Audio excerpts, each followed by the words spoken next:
Last समय हम लोग डिस्कस कर रहे थे evidentiary value of statement recorded by the police. तो statement recorded by the police during investigation, अन्वेषण के दौरान जो पुलिस रिकॉर्ड करती है स्टेटमेंट्स, उन सबकी एविडेंशियरी वैल्यू क्या है। तो हम लोगों ने डिस्कस कर लिया था एफआईआर का। एफआईआर की एविडेंशियरी वैल्यू क्या है, तो उस कंटेक्स्ट में हम लोग डिस्कस किया था कि it has no substantive evidence, और सब्सटैंटिव एविडेंस नहीं है, बट स्टिल कैसे वह कॉन्ट्रडिक्शन में, कैसे कोरोबोरेशन में उसका प्रयोग हम लोग कर सकते हैं। सेक्शन 145 एविडेंस, सेक्शन 157 एविडेंस और प्लस किस प्रकार से सेक्शन 27 एविडेंस बॉर्डर, सारी बातें हम लोग डिस्कस किया था। आज जो आपका है सेकंड स्टेटमेंट आपका है evidentiary value of statement recorded by the police during investigation. पहला तो था कि statement given to the police, जो एफआईआर आपका है उसका हम लोगों ने एविडेंशियरी वैल्यू देख लिया।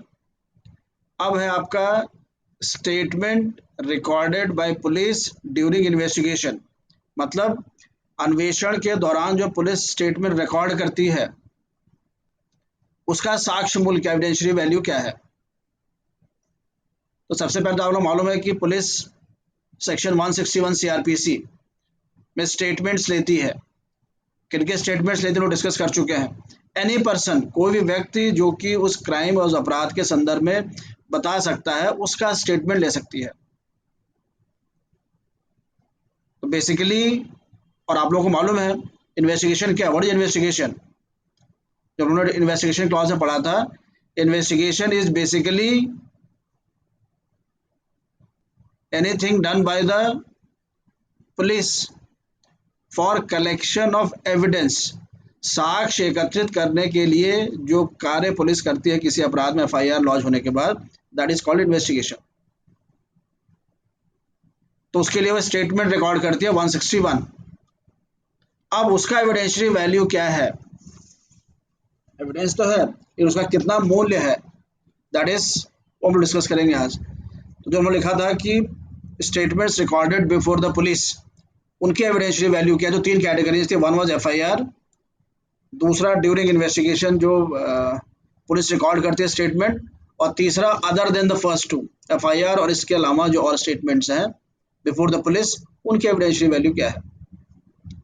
पहला आपका है एफआईआर हो गया, दूसरा आपका statements recorded by the police during course of investigation. तो लिखिए जो एविडेंशियरी वैल्यू है पुलिस ने जो रिकॉर्ड किया स्टेटमेंट इन्वेस्टिगेशन के दौरान, वो आपका डिस्क्राइब्ड है सेक्शन 162 सीआरपीसी।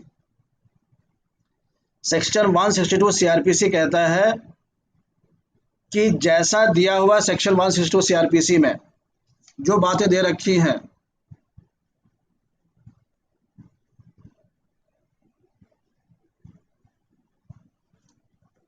जो बातें आपकी सेक्शन 162 सीआरपीसी में दे रखा है, उसी ढंग से कोई भी स्टेटमेंट जो पुलिस ने इन्वेस्टिगेशन के दौरान लिया हुआ उसको यूज किया जा सकता है, और किसी ढंग से नहीं।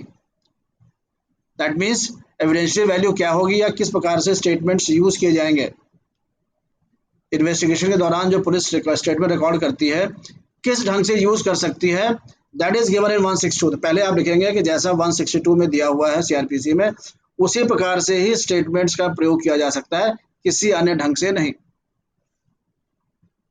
अब 162 में क्या दिया हुआ है, ब्रैकेट खोल के पढ़िए जरा। तो 162 में क्या दिया हुआ है, तो 162 में दिया हुआ है कि कोई भी स्टेटमेंट जो पुलिस रिकॉर्ड करती है उसको सेक्शन 145 एविडेंस एक्ट के अनुसार किसी भी स्टेटमेंट को कॉन्ट्राडिक्ट करने के लिए प्रयोग किया जा सकता है। पहली चीज क्या है, जो पुलिस के सामने जो रिकॉर्ड स्टेटमेंट पुलिस करती है उसका प्रयोग कॉन्ट्रडिक्शन के लिए किया जा सकता है। बस जो व्यक्ति कथन कर रहा है, मतलब जो कथन उसने दिया है पुलिस के समक्ष, उस कथन का प्रयोग अगर वह व्यक्ति भविष्य में कहीं पर कोई स्टेटमेंट दे रहा है तो केवल उसका खंडन करने की किया जा सकता है, ओनली टू कॉन्ट्रडिक्ट। उसका स्टेटमेंट कॉन्ट्रडिक्शन के लिए यूज किया जा सकता है, पुराना वाला जो मतलब पुलिस सामने दिया है कि भाई आपने पुलिस के सामने ये बात कही थी, अब जाके आप ये बात कह रहे हैं। तो पहली चीज ओनली फॉर कॉन्ट्रडिक्शन और as per section 145 evidence act. ये आके आपके पुलिस से एक बार सवाल आया था ये, तो कॉन्ट्रडिक्शन के लिए और एज पर सेक्शन 142 एक शर्त तो ये होगी। दूसरी चीज, अगर जिस व्यक्ति ने स्टेटमेंट अपना पुलिस के सामने दिया है वह व्यक्ति अगर प्रोजिक्यूशन के लिए बुलाया जाता है तब उस व्यक्ति को अभियोजन के लिए बुलाया जाता है, अभियोजन विटनेस के लिए बुलाया जाता है। उस व्यक्ति को प्रोजिक्यूशन विटनेस के लिए बुलाया जाता है, अभियोजन के लिए बुलाया जाता है तब जाके जो अभियोजन उसका जब प्रोजिक्यूशन उसका किया जा रहा है, अगर कोई स्टेटमेंट दे रहा है तो उस स्टेटमेंट का खंडन करने के लिए जो पुराना उसने स्टेटमेंट दिया हुआ पुलिस के सामने उसका प्रयोग किया जा सकता है कि भाई आज तो आप कोर्ट के सामने या कहीं पर ये बात कह रहे हैं और आपने पहले ये बात कही थी। ठीक, पहली चीज, जब वह व्यक्ति प्रोजिक्यूशन विटनेस के लिए बुलाया जाएगा तभी केवल प्रयोग किया जा सकता है स्टेटमेंट पुराना। अगर प्रोजिक्यूशन विटनेस के लिए नहीं बुलाया जा रहा तो नहीं किया जा सकता है। दूसरी बात, कॉन्ट्रडिक्शन के लिए केवल। और तीसरी बात, जैसा कि 145 एविडेंस एक्ट में दिया हुआ उस प्रोसीजर का पालन करके उस तरीके से। इसके बाद दो बातें और हैं कि जो एक्यूज पर्सन है, जो आरोपी व्यक्ति है, वह पुराने जो पुलिस के सामने स्टेटमेंट दिया है व्यक्ति ने, वह प्रोजिक्यूशन विटनेस के कथन को कॉन्ट्रडिक्ट खंडन करने के लिए एक्यूज व्यक्ति पुलिस के सामने दिया गया उस व्यक्ति का, उस विटनेस का कथन को प्रयोग कर सकता है। प्रोजिक्यूशन भी यूज कर सकता है, अभियोजन पक्ष भी यूज कर सकता है, लेकिन with permission of the court. तो बात आपको समझने की यहाँ पर यह है, तो बेयर एक्ट समझ में नहीं आती है बात यह है, पहली चीज, पुलिस के सामने पुलिस ने जो स्टेटमेंट रिकॉर्ड किया है ड्यूरिंग इन्वेस्टिगेशन, उसकी एविडेंशियरी वैल्यू या उस स्टेटमेंट का प्रयोग केवल उसी ढंग से किया जा सकता है और केवल उसी परिस्थिति में यूज किया जा सकता है जैसा कि सेक्शन 162 सीआरपीसी में दिया गया है। पहला स्टेटमेंट लिखा आपका होगा। दूसरा, उसका प्रयोग केवल कॉन्ट्रडिक्शन के लिए किया जा सकता है और उसका प्रयोग कॉन्ट्रडिक्शन के लिए तभी किया जा सकता है जब उस व्यक्ति को प्रोजिक्यूशन विटनेस के भूमिका में कोर्ट में लाया जाए, अभियोजन के विटनेस के रूप में लाया जाए। अगर जिसका मतलब ये हो गया कि अगर डिफेंस वाला लाता है तब नहीं। चौथी बात, जो एक्यूज पर्सन है वो प्रयोग कर सकता है उस विटनेस द्वारा दिया गया पहले उसका स्टेटमेंट पुलिस के सामने, पुराने स्टेटमेंट को वह एक्यूज पर्सन यूज कर सकता है उसका खंडन करने के लिए। जैसे फॉर एग्जांपल, ए ने कथन दिया पुलिस के सामने कि बी और सी ने डी को मारा है, पहले स्टेटमेंट दिया पुलिस के सामने। अब दोबारा जब वह ट्रायल कोर्ट के सामने आता है तो वो कहता है कि नहीं, बी और सी ने नहीं, सम एक्स और वाई ने मारा है और एक्स भी उसमें एक्यूज पर्सन है। तो जो एक्यूज पर्सन है, एक्यूज्ड एक्स, वो यूज कह सकता है कि भाई आप यहाँ कह रहे हैं कि एक्स और वाई ने मारा है और आपने पहले कहा था कि ए और बी ने मारा है। तो एक्यूज पर्सन कॉन्ट्रडिक्शन करने के लिए एज पर सेक्शन 145 किसी प्रोजिक्यूशन विटनेस को उसके पुराने विटनेस जो पुलिस सामने दिया उसका खंडन कर सकता है। यह काम प्रोजिक्यूशन मतलब अभियोजन पक्ष भी कर सकता है एक्यूज भी कर सकता है और अभियोजन पक्ष, जो अभियोजन वकील होता है, वो भी कर सकता है। लेकिन इसके लिए पहले उसे कोर्ट से इजाजत लेनी पड़ेगी तब, क्योंकि पुलिस के सामने कोई कथन किया है उसने, तो वो भी अभियोजन का ही आदमी है। इन्वेस्टिगेशन तो पुलिस और अभियोजन पक्ष तो एक ही पार्टी है। तो अगर खंडन कर रहा है वो, तो पुलिस, तो प्रोसिक्यूशन वकील with the permission of the court ऐसा कर सकता है। तो कहने का मतलब यह है कि any statement recorded by the police during investigation can be used only in a manner provided in section 162 CRPC। Section 162 CRPC में जैसे दिया हुआ है, जिन परिस्थिति में दिया हुआ, केवल वैसे ही प्रयोग किया जा सकता है।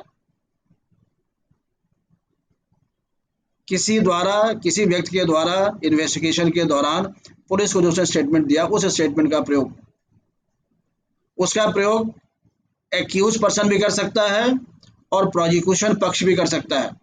लेकिन प्रोसिक्यूशन पक्ष तभी करेगा जब उसको कोर्ट परमिशन दे देगा।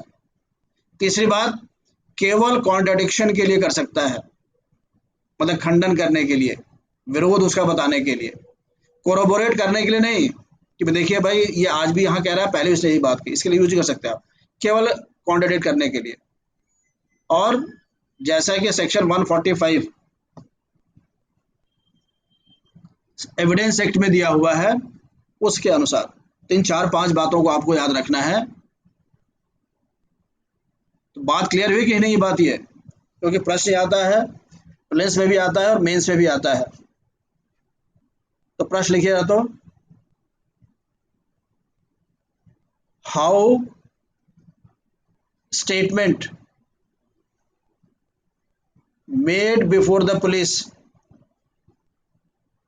During course of investigation can be used and what will be its evidentiary value। मतलब पुलिस के समक्ष किसी व्यक्ति के द्वारा दिया गया कथन का प्रयोग भविष्य में किस रूप में किया जाएगा और उसका साक्ष्य का मूल्य क्या होगा। तो मैंने बताया, पहले ये बात आपने लिख दी। सेकेंड पार्ट एक और है, आप लिखे जाए तो सर्वोच्च न्यायालय ने Raghunandan versus state of UP, सर्वोच्च न्यायालय ने Raghunandan versus state of UP में यह अभी निर्धारित किया कि जो सीआरपीसी की धारा 162 में पुराने कथन को कैसे प्रयोग किया जाएगा, उस पर जो रेस्ट्रिक्शन है, उस पर जो निर्बंधन है, वह केवल पक्षकारों के बीच में है। मतलब उस मुकदमे में जो पक्षकार है, एक्यूज्ड और प्रोसिक्यूशन, अभियोजन पक्ष और डिफेंस पक्ष, उनके लिए रेस्ट्रिक्शन है। वो दोनों पक्षकार किस ढंग से पुराने कथन का प्रयोग करेंगे, उसके बारे में लिमिटेशन है, उसके बारे में रेस्ट्रिक्शन है 162 द्वारा। लेकिन अगर कोर्ट प्रयोग करती है पुराने कथन का, जिसमें कि सेक्शन 311 सीआरपीसी निकालिए, तो सेक्शन 311 सीआरपीसी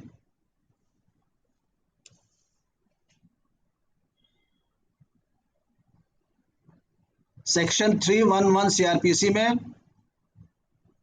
एक्यूज पर्सन को या किसी व्यक्ति को कोर्ट विटनेस कहा जाता है। कोर्ट किसी को विटनेस मानकर पूछताछ करती है। तो अगर न्यायालय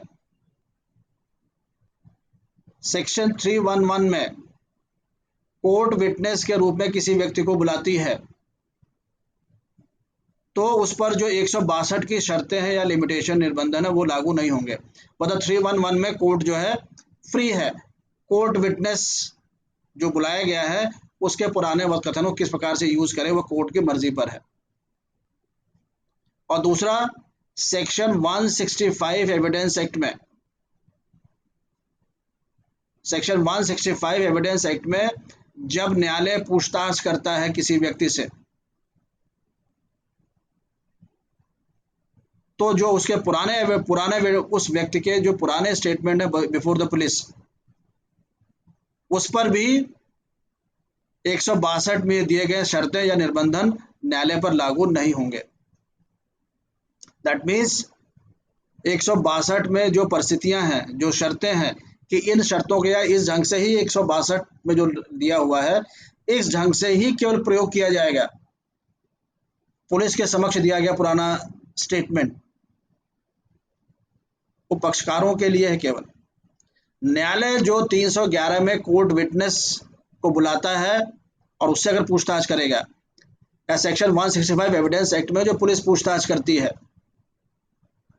इस पूछताछ में 162 के रेस्ट्रिक्शन न्यायालय पर लागू नहीं होते। That means the court is free to treat that statement as it wishes. न्यायालय जैसे चाहे उस स्टेटमेंट का प्रयोग कर सकता है। तीसरी बात, पुलिस के समक्ष जो दिया गया स्टेटमेंट है, वो जो रिट प्रोसीडिंग्स होती हैं आर्टिकल 226 की या आर्टिकल 32 की, उस पर भी ये सेक्शन 162 सीआरपीसी का जो ब्यौरा है या जो निर्बंधन है वो लागू नहीं होता है। क्लियर बात है? तो आपको ध्यान रखना यह है कि पुलिस के समक्ष जो स्टेटमेंट दिए जाते हैं ड्यूरिंग इन्वेस्टिगेशन, उसका प्रयोग केवल उसी ढंग से किया जाएगा जैसा कि सेक्शन 162 में दिया गया है। पहला स्टेटमेंट लिखना है आपको। दूसरी बात लिखना है केवल कॉन्ट्रडिक्शन के लिए। तीसरी बात, जैसा कि 145 एविडेंस में लिखा हुआ उस तरीके से। चौथी बात, एक्यूज प्रयोग कर सकता है कॉन्ट्रडिक्ट करने के लिए अगर वह प्रोसिक्यूशन विटनेस के रूप में बुलाया जाता है तो।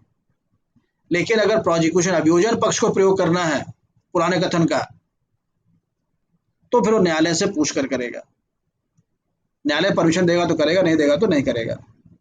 एक पार्ट। दूसरी पार्ट, 162 का निर्बंधन न्यायालय पर लागू नहीं होता है।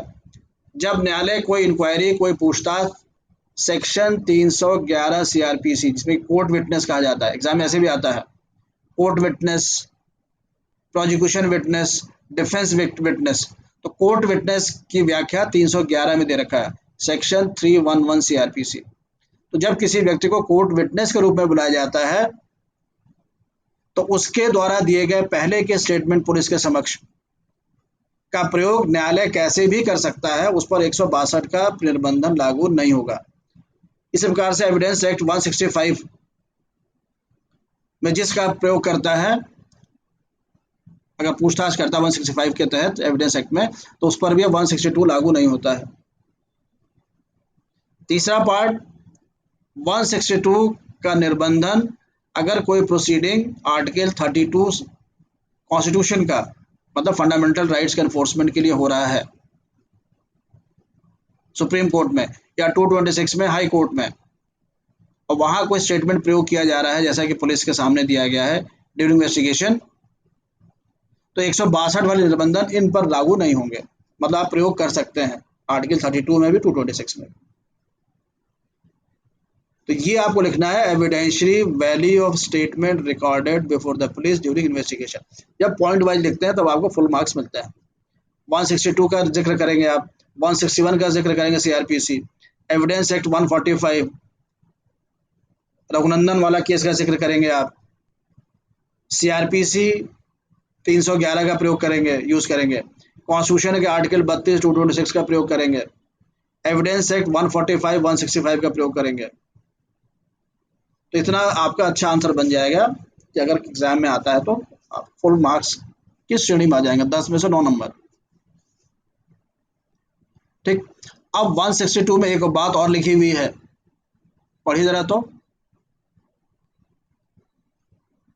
सेक्शन 32 क्लॉज 1 का जो एविडेंस एक्ट है या सेक्शन 27 एविडेंस एक्ट है, उन पर ये 162 लागू नहीं होगा सीआरपीसी का, ये भी बात लिखा हुआ है।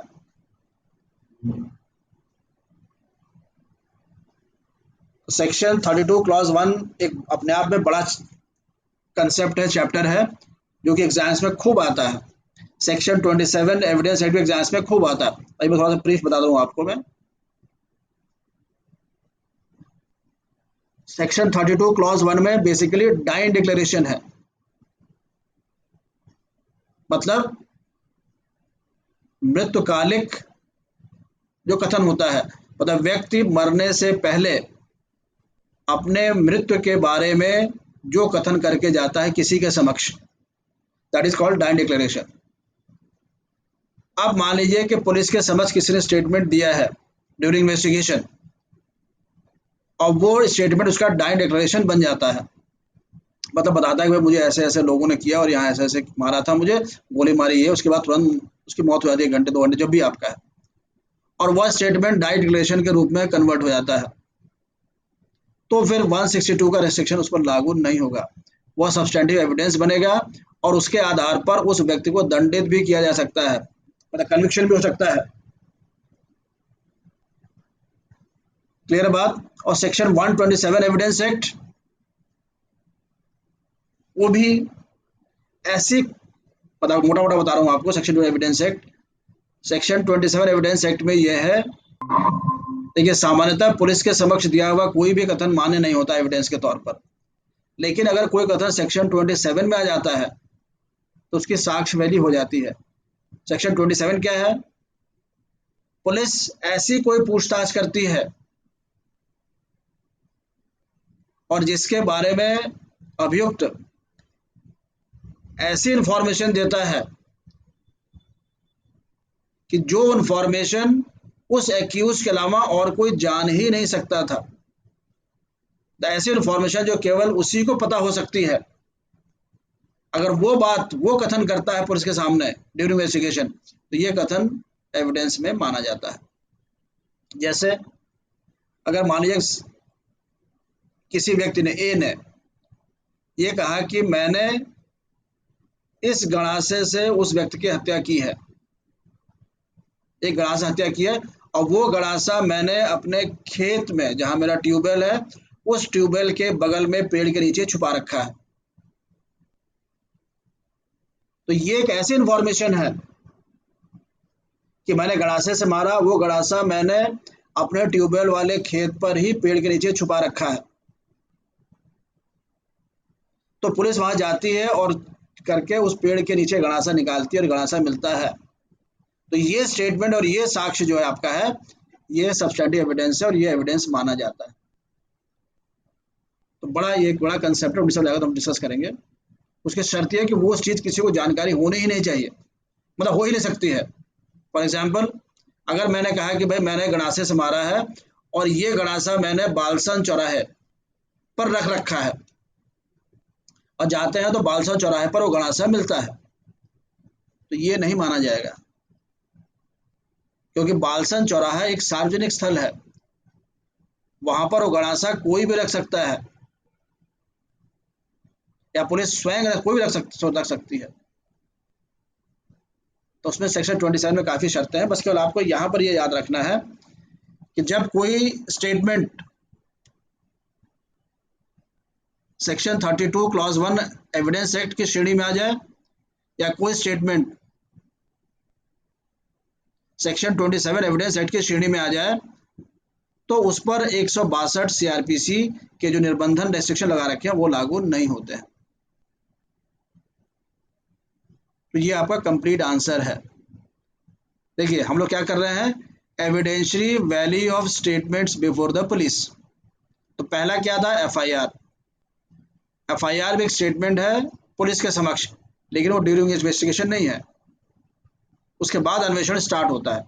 सेकेंड कैटेगरी जो हम लोग आज करी, statement of persons before the police during investigation, उसी की एविडेंशियरी वैल्यू है। तो ड्यूरिंग इन्वेस्टिगेशन होता है सेक्शन 161 में जो स्टेटमेंट्स लिए जाते हैं,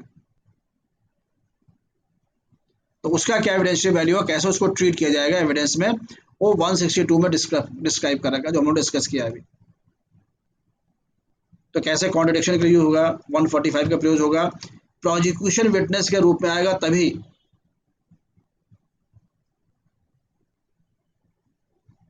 एक्यूज यूज कर सकता है, प्रोसिक्यूशन विटनेस यूज करेगा after permission of the court, एक चीज। दूसरी चीज, लेकिन ये सेक्शन 311 सीआरपीसी और एविडेंस एक्ट 165, जब कोर्ट विटनेस के रूप में न्यायालय पूछताछ करता है उस व्यक्ति से,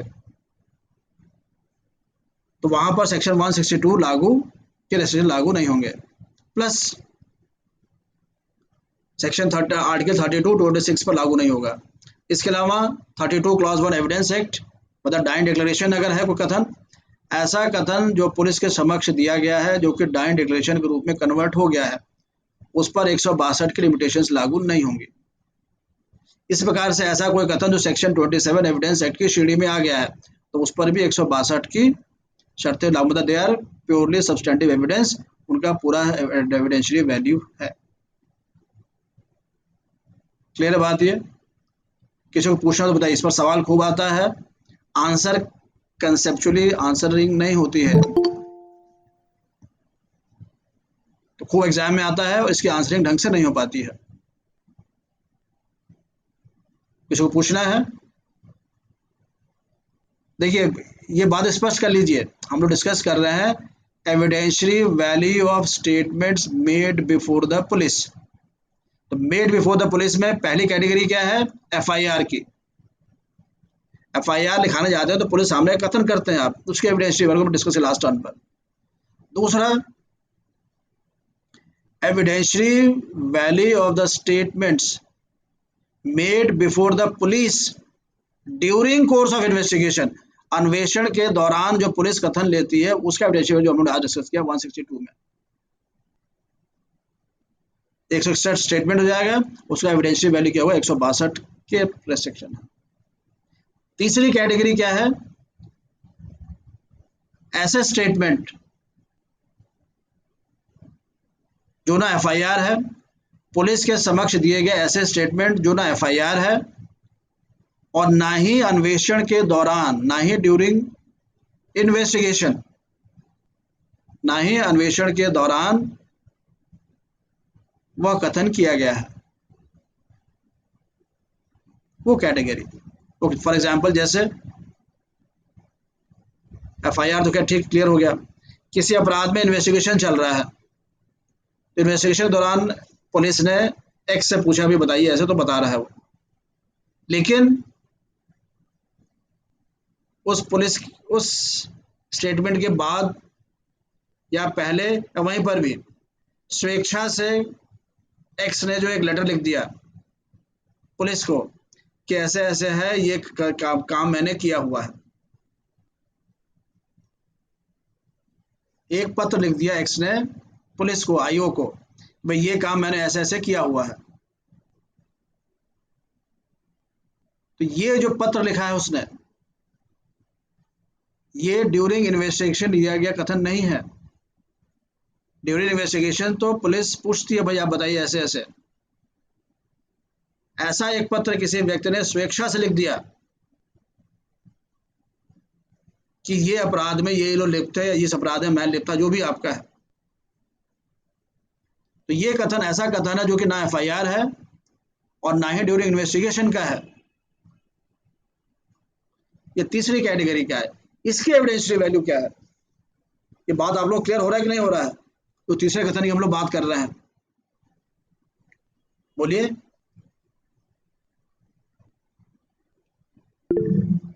ओके, पहला एफआईआर है, दूसरा ड्यूरिंग इन्वेस्टिगेशन का, तीसरी कैटेगरी ना एफआईआर है ना वह इन्वेस्टिगेशन का कथन है, एक व्यक्ति ने स्वेच्छा से लेटर लिख दिया कि इस अपराध में ये लोग लिप्त है या मैं भी जो भी लिख दिया उसने, इसकी एविडेंशियरी वैल्यू क्या है? लिखिए, this type of statement can be used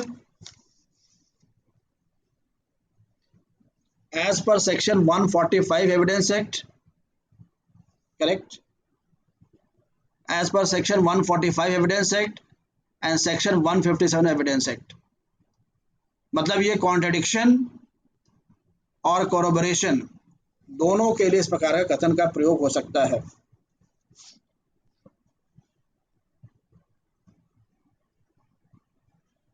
इस पर सेक्शन 162, इस पर 162 के रेस्ट्रिक्शंस लागू नहीं होंगे। क्लियर बात है? तो ये तीन कैटेगरी, तो तीन कैटेगरी हो गई। अब जरा क्वेश्चन लिखिए तो, discuss what is the evidentiary value of, discuss what is the evidentiary value of statements made before the police. पहले बताइए तीन कैटेगरीज हैं, एक जो एफआईआर के रूप में, एक 161 ड्यूरिंग इन्वेस्टिगेशन के रूप में, और एक तीसरा कैटेगरी जो न किसी में नहीं आता है, जैसे मैंने अब एग्जांपल दिया। और तीसरों का एविडेंशियरी वैल्यू बता दीजिए।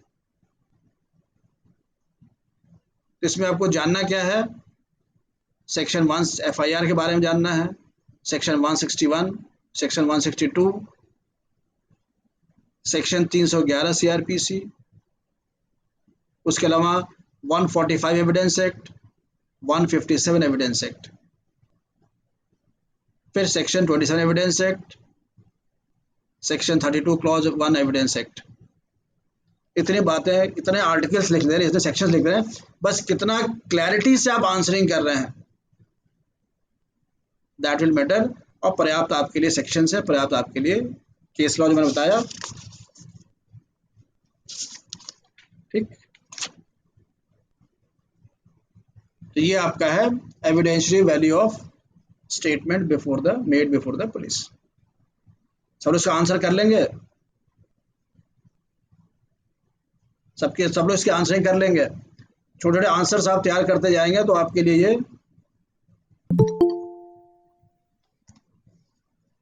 ये आपके लिए फिर भविष्य में, मैं बार बार कह रहा हूं आप लोगों को, 50% भी क्वेश्चंस आपके फंस जाते हैं, इसकी आंसरिंग आपने कर रखी है, that means you are going to selected the first attempt only. और नहीं आता है उसको पूछ सकते हैं, कुछ लोग आंसर लिख के भेजते भी हैं। अच्छा, एक चीज और इन्फॉर्मेशन देना आप लोगों को, एक दिन जो क्लास चलेगी आपकी संडे टू संडे, वो आईपीसी और लोकल एक्ट्स की चलेगी। संडे की क्लास जो चलेगी आपकी IPC and local acts, the law paper 3 जो है, हाई स्कोरिंग पेपर है, और धीरे धीरे आपको सेक्शंस वगैरह याद होते रहेंगे, तो फिर लास्ट में जाकर काफ़ी आपकी मदद करेगा। एडवांस लोकल एक्ट्स पढ़ने में फिर चीज़ें आपको, टाइम अभी देखते हैं क्या टाइम, टाइम सेम है। संडे वाला जो आपका है क्लास आईपीसी और लोकल एक्ट्स का रहेगा संडे संडे। बता रहा हूँ कि आपको जितने लोकल एक्ट्स हैं, लोकल एक्ट्स में छोटे छोटे लोकल एक्ट्स हैं, हर एक लोकल एक्ट में क्या बेसिक कंसेप्ट हैं, वो एक एक क्लास में सारा कंसेप्ट क्लियर हो जाएगा। कौन से उसके प्रोविजंस हैं, तो वो आप एक पन्ने पर लिख ले लेंगे, और हर हफ्ते एक बार देखते रहेंगे तो आपको 2-4 महीने सारा याद हो जाएगा। Rent control act, panchayat act, municipalities act, urban planning, consolidation, और जो आपका सिविल क्या आता है आपका ये कोड एक्ट जो आपका है, कोड 2006 का, इसमें सेक्शन ज़्यादा है लेकिन बाकी में बहुत कम कम सेक्शंस हैं, और प्रोविजन बेस्ड आंसरिंग होती है। जितने में आपका पूरा सीआरपी से होता है, पूरा पूरा लोकल एक्ट खत्म हो जाएगा आपका, जितने में आप कॉन्स्टिट्यूशन पूरा लोकल एक्ट खत्म हो जाएगा आपका। तो लॉ पेपर 3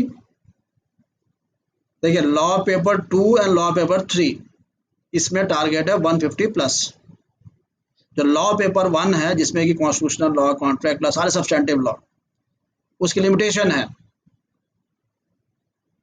कितना भी प्रयास कर लेंगे आप अच्छे आंसर नहीं लिख पाएंगे। कॉन्स्टिट्यूशन कितना करेंगे आपको समझ में आएगा ही नहीं, जो आंसर लिखना है वहाँ, तो उसके अपनी लिमिटेशन है। वो आप अगर 80, 90, 100 मार्क्स पा जाते हैं तो that is very good marks law paper 1 में। लेकिन लॉ पेपर 2, लॉ पेपर 3 में आप अपनी मेहनत से 150 प्लस मार्क्स पा सकते हैं। एक बार समझ गए तो बार बार वही सीआरपीसी जो समझ लिया आपने, एफआईआर, ये वही चीज़ है बार बार। कॉन्स्टिट्यूशन में तो हर आर्टिकल में ही 20 एंगल्स हैं। तो law paper 2, law paper 3 target हम लोग का है 150 प्लस, लॉ पेपर 1 100 मार्क्स, एस्से, अगर जो हिंदी मीडियम के हैं वो भी एस्से, हम लोग 10 एस्से लिखेंगे तो आपको ये जरूर मिल जाएगा। उसमें 60 मार्क्स का एस्से है, तो एटलीस्ट जो हिंदी मीडियम की अंग्रेजी बहुत कमजोर है वो भी एटलीस्ट 75 के ऊपर मार्क्स पा लें। जनरल स्टडीज में हाई स्कोरिंग कर सकते हैं आप, 150 के ऊपर तो केवल आपका करंट अफेयर्स पर आता है। अगर आप लोग अखबार आजकल पढ़ रहे होंगे तो आजकल देखिए daily AUKUS AUKUS major international issue बना हुआ है। क्वाड जो उसके साथ है QUAD, वो एक मेजर इशू बना हुआ है। तो घुमा फिरा के लास्ट तक जितना हम लोग क्लास करंट में किए रहेंगे 150 क्वेश्चंस तो उसी पर आ जाएंगे आपके। टेलीकॉम रिफॉर्म सब उसी पर आपका मेजर डिस्कशन चल रहा है, डिस्कशन का। तो strategically law paper 2, law paper 3, constitution, English essay और जनरल स्टडीज में करंट अफेयर्स पर हम लोग का फोकस रहेगा। इतना अच्छे ढंग से कर ले आते हैं तो विल क्वालिफाई विदाउट फेल, पहले अटेम्प्ट में आप लोग पास हो सकते हैं। याद हो गया। अब आइए, एक रिजल्ट स्टेटमेंट होता है ड्यूरिंग इन्वेस्टिगेशन, जो पुलिस, लेकिन ड्यूरिंग इन्वेस्टिगेशन एक प्रकार का स्टेटमेंट और होता है, that is confession and statements taken under 164 CRPC। हम लोग डिस्कस कर रहे थे कि इन्वेस्टिगेशन टॉपिक उठाया था हम लोगों ने, FIR होती है, फिर इन्वेस्टिगेशन होता है। इन्वेस्टिगेशन क्या है? पुलिस जो कलेक्शन ऑफ एविडेंस के लिए कार्य करती है। इन्वेस्टिगेशन में दो चीजें हैं, पहला सर्च एंड सीजर एक पार्ट, दूसरा रिकॉर्डिंग ऑफ स्टेटमेंट। तो स्टेटमेंट से कैटेगरी में एक स्टेटमेंट जो पुलिस लेती है, जो हम लोग डिस्कस किया पूरा अभी, सेक्शन 161 में पुलिस स्टेटमेंट है, उसकी एविडेंशियल वैल्यू क्या है। इसके अलावा सेक्शन 164 में भी स्टेटमेंट लिया जाता है, but that is not bye the police. तो वो सेक्शन 164 क्या है, कौन ले सकता है, उसका प्रोसीजर क्या है, उसकी एविडेंशियल वैल्यू क्या है। सेक्शन 164 इज एक, तो खोलिए अपना बेरेट खोलिए, सेक्शन 164 में पहली चीज देखिए section 25, section 25 evidence act, confessions made before the police. अच्छा लिख रहा, पहले कुछ स्टेटमेंट्स लिखिए, तो कुछ स्टेटमेंट्स लिखिए जरा, तो कथन, धारा 25 एविडेंस एक्ट के अंतर्गत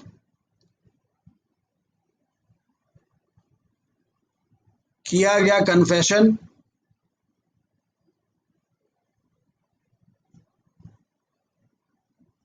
सब्सटेंटिव साक्ष्य है, सारभूत जो भी बोलते हैं आप, साक्ष्य है। Confession made as per section 25 evidence act is an substantive evidence. दूसरा, confessions made before the executive magistrate under 164 CRPC is a substantive evidence.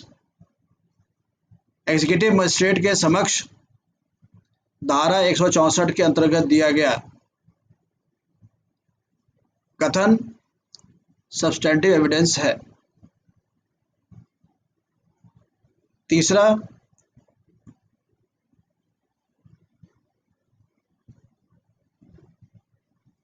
Judicial magistrate के समक्ष दिया गया धारा 164 के अंतर्गत कोई भी कथन एक सब्सटेंटिव एविडेंस है।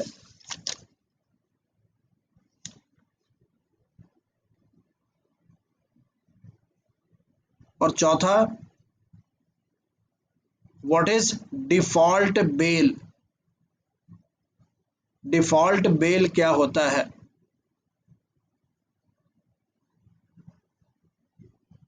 Next, the the executive magistrate can not send an accused person on remand to the police. एक एग्जीक्यूटिव मजिस्ट्रेट किसी भी आरोपी को पुलिस रिमांड में नहीं भेज सकता है।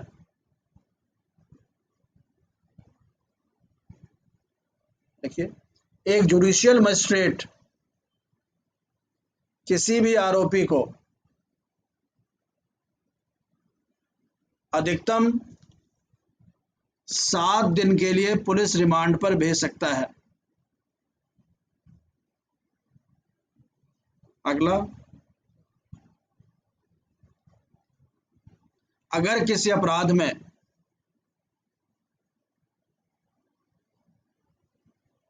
कोई व्यक्ति, कोई आरोपी जेल में बंद है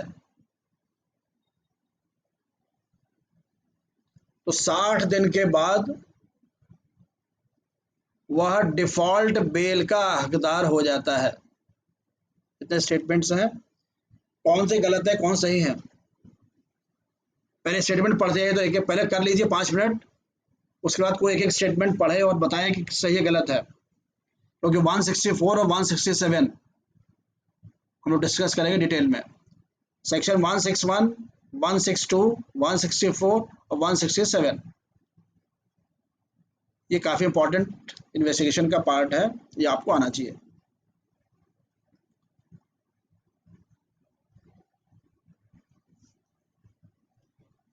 पहले सब लोग अटेम्प्ट कर लीजिए और उसके बाद कोई एक एक स्टेटमेंट पढ़ता जाए, बताए कौन सा स्टेटमेंट जो मैंने बताए हैं कौन से गलत हैं कौन से सही हैं। डिस्कस करेंगे स्टेटमेंट्स को, तब हम लोग फिर डिटेल डिस्कस करेंगे 164 और 167 को।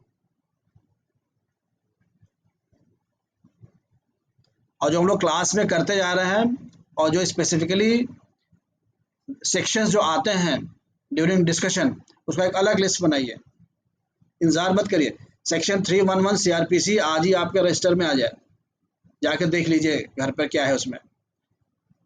एविडेंस एक्ट 165 अभी से आपके डायरी में आ जाए, एविडेंस एक्ट पढ़ा जाए देखा जाएगा। Section 32 clause 1 evidence act, section 27 evidence act, 145 evidence act, 157 evidence act, section 311 CrPC, ये आप आज ही के नोट्स में आ जाएगा, जाके पढ़ें तो हमेशा के लिए आपको याद हो जाएगा। ये जब 311 का नंबर आएगा पढ़ाई में तब वो आपको याद नहीं रहेगा, आप ही कर लेंगे तो याद हो जाएगा वो। ऐसे एविडेंस एक्ट के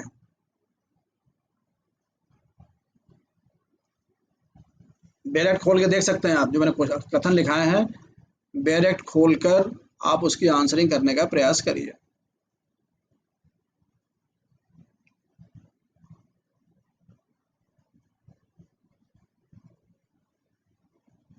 सबने कर लिया?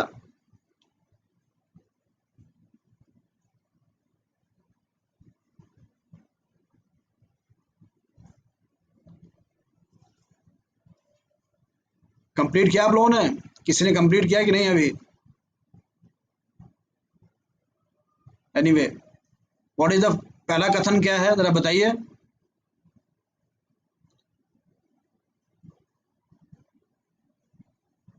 सबने लिखा है कि नहीं लिखा है? पहला स्टेटमेंट क्या है? कोई माइक, हाँ बताइए, बोलिए बोलिए प्रशांत। Yes sir. हाँ बोलिए। सर पहला है कि साक्ष्य साक्ष्य विधि के अधीन धारा 25 साक्ष्य विधि के अधीन संशुद्धि सार्वभौमिक साक्ष्य है, हाँ जो कन्फर्म किया था 25 में। सर ये गलत है। गलत है, क्यों? सर क्योंकि पुलिस के समक्ष कोई भी कन्फेशन अगर किया जाता तो एडमिशन होता नहीं है वो। हाँ हाँ, सेक्शन 25 एविडेंस एक्ट के तहत कोई भी जो कन्फेशन किया गया है वो एविडेंस ही नहीं है, एडमिसेबल ही नहीं है। सेक्शन 25 एविडेंस एक्ट के तहत लिखा हुआ है साफ साफ, पुलिस के समक्ष किया गया कन्फेशन, कन्फेशन मतलब अपने अपराध को स्वीकारना, वह एडमिसेबल ही नहीं है, वह ग्राह्य ही नहीं है। इसलिए 164 सीआरपीसी की वैल्यू है। सेक्शन 25 एविडेंस एक्ट क्यों पढ़ा हमने? तो अगर सेक्शन 164 के बारे में एग्जाम आए तो आप सेक्शन 25 एविडेंस एक्ट का पहले जिक्र करिए, क्योंकि एविडेंस एक्ट हमारे जो इन्वेस्टिगेशन सिस्टम है, पुलिस व्यवस्था, उसमें माना गया है कि police is not trustworthy, police विश्वास करने योग्य नहीं है, पुलिस अभी भी झूठे एविडेंस बना सकती है, पहली चीज। दूसरा, क्योंकि पुलिस स्वयं एक साक्ष्य होती है, मतलब स्वयं एक पक्षकार होती है, तो पुलिस के बातों पर बहुत ज़्यादा विश्वास नहीं किया सकता। इसलिए एविडेंस एक्ट में सेक्शन 25 में लिखा गया है, कन्फेशन, पुलिस के समक्ष किया गया कन्फेशन ग्राह्य नहीं है, एडमिसिबल ही नहीं एविडेंस में वो। तो जब ग्राह्य ही नहीं है तो सब्सटेंटिव एविडेंस होने की कोई बात ही नहीं है। तो पहला स्टेटमेंट गलत है, इसलिए 164 का महत्व हो जाता है। इसलिए इन्वेस्टिगेशन के दौरान कन्फेशंस और स्टेटमेंट्स मजिस्ट्रेट के सामने की भी व्यवस्था हमारे सीआरपीसी में दे रखी है, क्योंकि पुलिस के समक्ष रिकॉर्ड कर रहा है स्टेटमेंट, वो तो आप देख ही लिया, आपने कोई एविडेंस नहीं है उसका। इसलिए इन्वेस्टिगेशन में 164 का प्रावधान है, जिसमें कि कथन मजिस्ट्रेट के सामने करवाती पुलिस ही है, लेकिन मजिस्ट्रेट के सामने होता है, उसकी साक्ष्य वैल्यू है। तो 164 में सवाल आएगा तब भी आपको एक लाइन सेक्शन 25 एविडेंस एक्ट लिखना पड़ेगा। ओके, अब दूसरा स्टेटमेंट क्या है? दूसरा स्टेटमेंट सर मजिस्ट्रेट सार्वत साक्ष्य है, क्या? कार्यपालक मजिस्ट्रेट हाँ के कार्यपालक मजिस्ट्रेट के समक्ष हाँ की गई कन्फेशन सार्वभौमिक साक्ष्य है, हाँ। तो ये भी गलत है। अच्छा, इसलिए क्योंकि आप बंद करिए 164 ना, में ठीक है ठीक है जुडिशियल ठीक है मजिस्ट्रेट और ठीक है ठीक है मेट्रोपॉलिटन। ठीक है ठीक है। और कोई बताए क्यों गलत है ये? और कोई बोले माइक ऑन करके, why this statement is wrong, ये कथन क्यों गलत है? Why this statement is wrong? ये स्टेटमेंट इसलिए गलत है क्योंकि 164 में केवल जुडिशियल मजिस्ट्रेट और मेट्रोपॉलिटन मजिस्ट्रेट ही स्टेटमेंट रिकॉर्ड कर सकता है। 164 में एग्जीक्यूटिव कार्यपालक मजिस्ट्रेट को रिकॉर्ड करने का कोई भी अधिकार नहीं दिया गया है। तो एग्जीक्यूटिव मजिस्ट्रेट के समक्ष 164 का बयान हो ही नहीं सकता है। 164 का बयान केवल जुडिशियल मजिस्ट्रेट या फिर आपका मेट्रोपॉलिटन मजिस्ट्रेट के समक्ष ही 164 का बयान हो सकता है। जैसे दूसरा स्टेटमेंट भी गलत है। तो 164 में दूसरी बात आपको याद रखनी है, किसके समक्ष बयान हो सकता है 164 के तहत, तो उसका आंसर है जुडिशियल एंड और मेट्रोपॉलिटन मजिस्ट्रेट। अब हम डिस्कस करेंगे जो की पॉइंट गलत होता है उसको हम लोग क्वेश्चन के फॉर्म में, ताकि आपको याद हो जाए। नेक्स्ट, अगला प्रशांत, अगला स्टेटमेंट क्या है? सर न्यायिक मजिस्ट्रेट के समक्ष किया गया कोई कथन सार्वभौमिक साक्ष्य है। हाँ, सर ये सही है।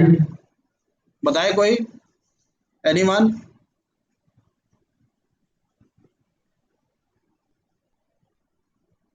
स्टेटमेंट आपका यह है कि any statement made before the judicial magistrate is a substantive evidence.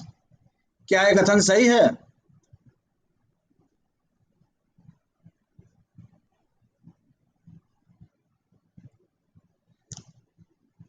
बताइए।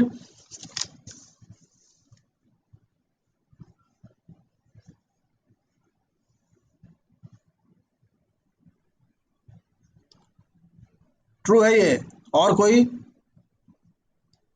ओके, ट्रू है ये।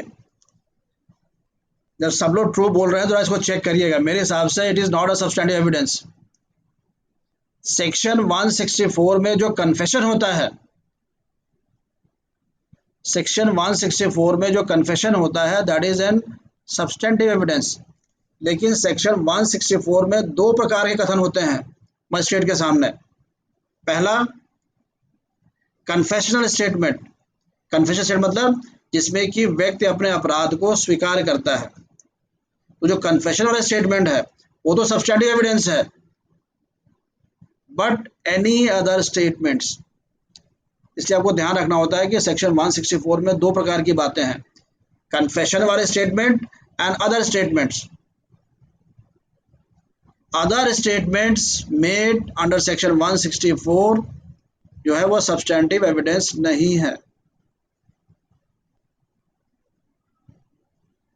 but they can be used as per section 145 and section 157 evidence act. Contradiction और कॉरोबोरेशन के लिए तो प्रयोग हो सकता है, लेकिन वो अपने आप में सब्सटेंटिव एविडेंस नहीं है। लेकिन आप लोग, कई लोग कह रहे हैं यस यस, तो इसको चेक करिएगा। तो एक बात क्या समझनी है आपको, सेक्शन 164 में, सेक्शन 164 में दो प्रकार के स्टेटमेंट्स है। एक तो कन्फेशन, हाँ ये मैंने अपराध किया है। दूसरा अदर स्टेटमेंट्स, जैसे उसने कह दिया कि मैं 10 तारीख को यहाँ से बनारस गया था, ये स्टेटमेंट है, वो मजिस्ट्रेट के सामने दे दिया। तो अदर स्टेटमेंट जो सब्सटेंटिव एविडेंस, उसकी हम लोग बात कर रहे हैं। इसे तो ध्यान रखना हमेशा एग्जाम्स में। अगर क्वेश्चन आता है मेंस में, what is the evidentiary value of statements before made before the magistrate 164, आपने सब्सटेंटिव एविडेंस, तो वहीं गलत हो गया आपका। दो टाइप के स्टेटमेंट्स है, confession and other statements. Confession substantive है, अदर वाला सब्सटेंटिव नहीं है, लेकिन इसकी एविडेंशियरी वैल्यू है फॉर कॉन्ट्रडिक्शन एंड कॉन्ट्रडिक्ट करने के लिए। लेकिन फिर भी आप लोग यस यस कर रहे हैं, तो एक बार इसको आप लोग चेक करिएगा, ठीक है। अगला statement.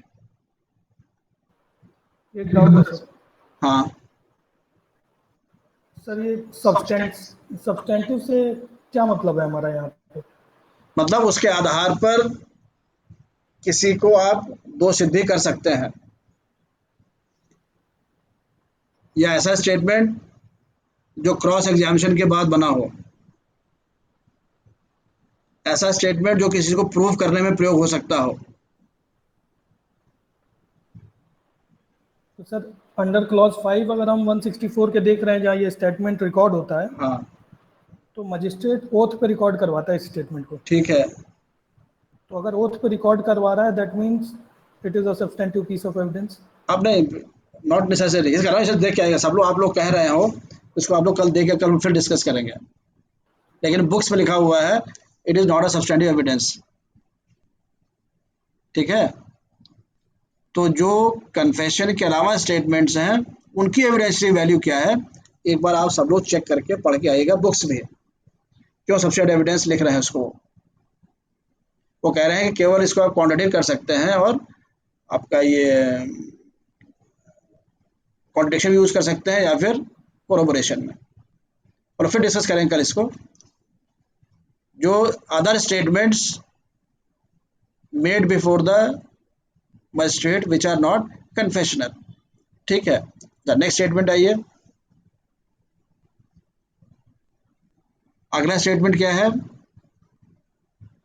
Sir, what is default bill है? डिफॉल्ट व्हाट में सब इज लोग जानते डिफॉल्ट हैं, बिल? डिफॉल्ट में सब लोग जानते हैं। सर जहाँ डिफॉल्ट तक समझ रहे हैं, सर जहाँ तक समझ रहे हैं 167 में अगर 60 दिन और 90 दिन की जो बात की हुई है, हाँ उसके अंदर अगर चार्जशीट दाखिल नहीं होती है, तो फिर जो हाँ जेल में है, ठीक, अगर उस दौरान मुलजिम। हाँ ठीक ठीक बता रहे हैं आप। देखो डिफॉल्ट बेल भी काफ़ी जजमेंट्स आए हैं सुप्रीम कोर्ट को। डिफॉल्ट बेल वो बेल होता है, सेक्शन 167 में प्रोविजन है कि अगर कोई व्यक्ति जेल में बंद है तो चार्जशीट 60 दिन के अंदर आ जानी चाहिए, और 60 दिन के अंदर नहीं आती है तो that person automatically becomes entitled for bail. वो बेल के लिए उसका हकदार बन जाता है, उसको बेल हो जाती है, right, as a matter of right. तो डिफॉल्ट बेल, चार्जशीट नहीं आए 60 दिन में तो हो गया। और ऐसे अपराध जिनमें कि आजीवन कारावास है या मृत्युदंड या 10 साल से ज़्यादा है, उसमें 90 दिन अगर नहीं आता है तो ऑटोमेटिकली बेल का एंटाइटल रहता है। तो ठीक बताया आपने कि कोई ऐसी चीज़, कोई मतलब कोई व्यक्ति अगर जेल में बंद है और चार्जशीट 60 दिन में या 90 दिन, जो भी ऑफेंस कैटेगरी है, उसमें नहीं आता है, तो वह ऑटोमेटिकली बेल का हकदार बन जाता है, that is default bail. Chargesheet ना फाइल होने की वजह से, by default of the police, investigation agency के डिफॉल्ट होने के कारण ये बेल का हकदार, that is called default bail. ठीक बताया आपने। हाँ आगे। सर और कार्यपालक मजिस्ट्रेट किसी भी आरोपी को पुलिस रिमांड नहीं भेज सकता है। हाँ सर ये गलत है ये। अच्छा, बाकी लोग बताइए गलत सही है।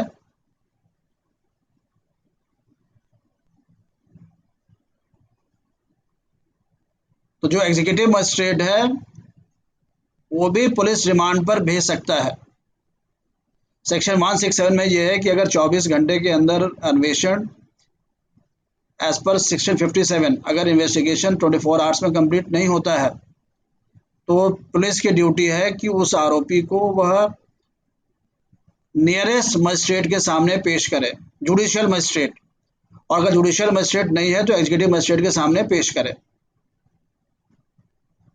और एग्जीक्यूटिव मजिस्ट्रेट जो है वो मैक्सिमम 7 दिन के लिए